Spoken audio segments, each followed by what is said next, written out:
ஆண்டவனும் நானும் இங்கு அண்ணன் தம்பி கேளு புள்ள.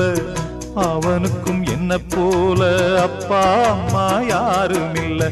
ஓடும் நதி ஒருத்தனுக்கு சொந்தம் இல்லை அம்மா.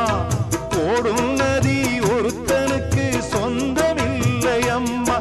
இங்கு ஓட்டை கூரை வீட்டுக்காரன் சொந்தமெல்லாம் சும்மா. இங்கு ஓட்டை கூரை வீட்டுக்காரன் சொந்தமெல்லாம் சும்மா. ஆத்துக்கு பக்கம் ஆத்துக்கு பக்கம் ஆத்து சுரக்கிற ஊத்துக்கு பக்கம் யாரோ வச்ச தென்ன. இது நம்பி இருக்குது மண்ண. இது தானாக வளர்ந்த மரம் பாரம்மா.